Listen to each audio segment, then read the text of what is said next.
Assalamualaikum warahmatullahi wabarakatuh. Kembali lagi bersama saya, Nur Muhammad Mujib, dari kelas 5A Tadris Bahasa Indonesia IAIN Syekh Nurjati Cirebon. Video ini merupakan video revisi dari video pembelajaran sebelumnya, yang merupakan tugas ujian akhir semester mata kuliah pengembangan bahan ajar PBSI. Tonton terus video ini sampai selesai. Selamat menyaksikan.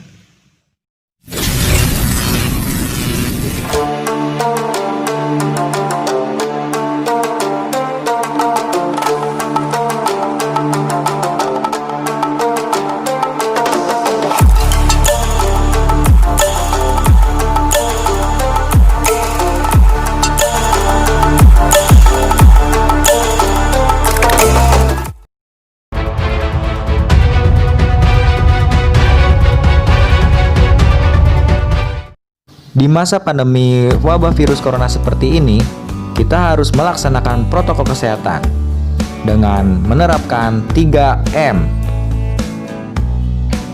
Yang pertama, memakai masker.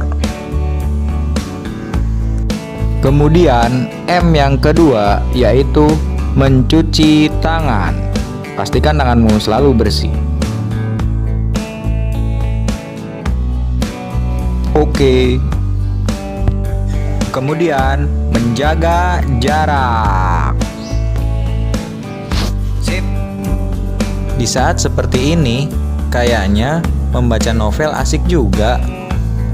Tapi jika harus membaca, sepertinya bosan juga. Gimana ya? Oh iya, kalau begitu kita menonton saja. Menonton film yang diangkat dari sebuah novel. Kira-kira filmnya apa ya? Sepertinya film Tenggelamnya Kapal Van der Wijk cocok juga. Film tersebut kan diambil dari sebuah novel. Mari kita menonton. Ya, ini dia filmnya.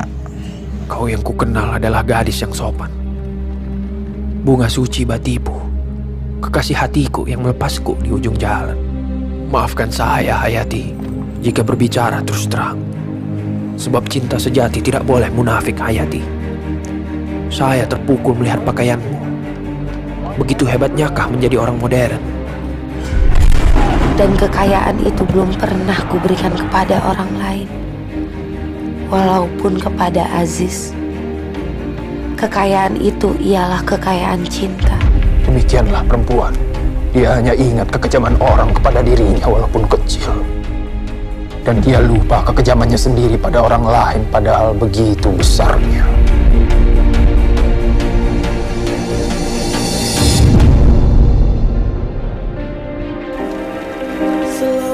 Encik Hayati, pulanglah dulu. Pakai payungku ini.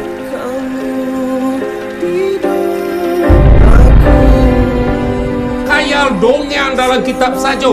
Kau limpapi rumah nang kadang. Zainuddin tidak bersuku.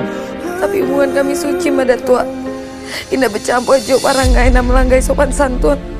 Engkaulah Zainuddin yang akan menjadi suamiku kelak. Bila tidak di dunia, kaulah suamiku di akhirat. Hati cantik sekali. Gaun ini indah dipakai. Hayati! Kau... Hayati. Zainuddin, Engku Zainuddin. Ini bukanlah perkawinan harta dan kecantikan.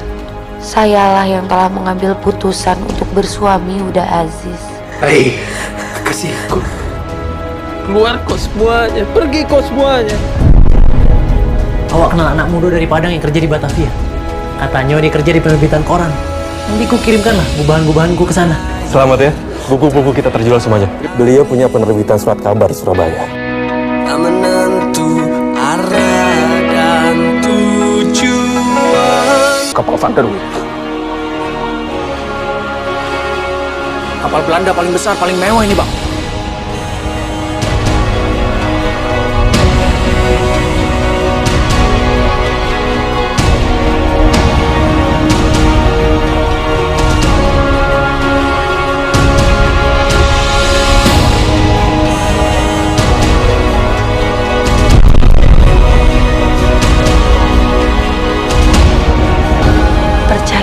Zainuddin bahwa hukuman ini bukan mengenai diriku seorang, tetapi kepada kita berdua.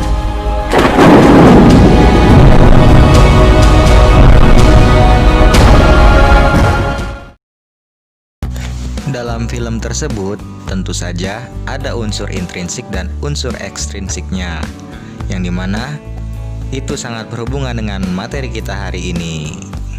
Oke, materinya adalah unsur sastra intrinsik dan ekstrinsik dalam novel. Adapun standar kompetensi materi ini yaitu memahami unsur-unsur intrinsik dan ekstrinsik yang terdapat pada sebuah film yang diangkat dari karya sastra atau novel. Kemudian kompetensi dasarnya adalah mengidentifikasi unsur sastra intrinsik dan ekstrinsik dalam suatu novel yang berbentuk film yang akan ditentukan. Tujuan dari pembelajaran kali ini yaitu setelah menonton tayangan film novel yang disajikan, siswa diharapkan mampu menemukan unsur-unsur intrinsik dan ekstrinsik yang terdapat di dalam film tersebut. Oke, sekarang kita masuk ke materinya. Apa ya yang dimaksud dengan unsur intrinsik dan ekstrinsik dalam novel? Sekarang kita masuk terlebih dahulu ke pengertian novel. Menurut KBBI, novel merupakan karangan prosa yang panjang mengandung rangkaian cerita kehidupan seseorang dengan orang di sekelilingnya dengan menonjolkan watak dan sifat setiap pelaku. Kemudian, apa itu unsur intrinsik novel? Unsur intrinsik novel merupakan unsur utama yang membangun novel dari dalam. Bisa dikatakan juga bahwa unsur intrinsik adalah unsur dalam cerita itu sendiri. Ada beberapa unsur intrinsik dalam novel, di antaranya yang pertama tema, kemudian tokoh atau penokohan, lalu alur atau plot, kemudian latar atau setting, sudut pandang atau point of view, dan gaya bahasa, dan juga yang terakhir amanat. Yang pertama adalah tema. Tema merupakan ide atau gagasan utama dari sebuah novel. Tema berisikan gambaran luas tentang kisah yang akan diangkat sebagai cerita dalam novel. Lalu yang kedua yaitu tokoh atau penokohan. Tokoh adalah seseorang yang menjadi pelaku dalam sebuah novel, sedangkan penokohan merupakan watak atau karakter dari tokoh yang ada dalam novel tersebut. Unsur yang ketiga yaitu alur atau plot. Alur atau plot merupakan kepingan-kepingan peristiwa yang nantinya akan membentuk jalannya cerita dalam novel. Umumnya, alur dalam novel dibedakan menjadi dua, yaitu alur maju atau progresif dan alur mundur atau flashback. Lanjut ke unsur yang keempat, yaitu latar atau setting. Latar atau setting adalah gambaran tentang peristiwa-peristiwa yang ada di dalam cerita. Latar itu sendiri dibagi menjadi beberapa macam, yakni waktu, tempat, sosial budaya, keadaan lingkungan, dan suasana. Lalu unsur yang kelima yaitu sudut pandang atau point of view. Sudut pandang merupakan cara pengarang menempatkan dirinya dalam sebuah cerita. Kemudian unsur yang terakhir yaitu gaya bahasa. Gaya bahasa adalah senjata utama pengarang untuk menghidupkan cerita. Oh iya, saya lupa. Masih ada satu lagi unsur intrinsik dalam novel. Yang terakhir yaitu amanat. Amanat merupakan pesan tertentu yang ingin disampaikan oleh pengarang melalui cerita dalam novel. Amanat juga bisa berupa kritik sosial, ajakan, protes, dan lain sebagainya. Sedangkan unsur intrinsik novel merupakan unsur yang membangun novel dari luar. Biasanya bisa berupa latar pribadi penulis maupun nilai-nilai dari luar. Unsur tersebut umumnya adalah yang pertama, biografi dan latar belakang penulis. Di mana dia tinggal, latar belakang pendidikannya apa, keluarganya, lingkungannya, dan sebagainya. Lalu, kisah di balik layar. Kisah ini biasanya dilatari oleh pengalaman, kesan, atau juga harapan dan cita-cita sang pengarang. Lalu yang terakhir, nilai yang ada dalam masyarakat. Nilai-nilai ini sering diangkat oleh pengarang dalam ceritanya, bisa nilai ekonomi, politik, sosial, budaya, dan lain sebagainya. Agar lebih paham lagi mengenai materi ini, mari kita melakukan evaluasi dengan mengerjakan kuis berikut ini.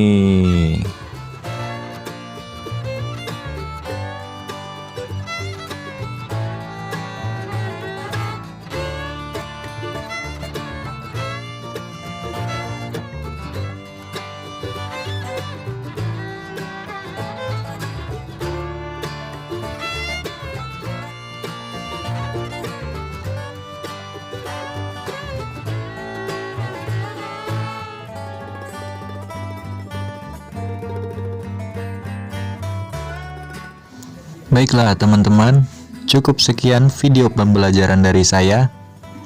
Sebelum saya akhiri, saya mengucapkan terima kasih kepada semua yang telah menonton video pembelajaran ini. Jangan lupa like video ini dan juga subscribe apabila belum. Dan apabila Anda menggunakan Instagram, follow Instagram saya berikut ini. Baiklah, cukup sekian video pembelajaran kali ini. Semoga bermanfaat. Saya, Nur Muhammad Mujib, pamit undur diri. Wassalamualaikum warahmatullahi wabarakatuh.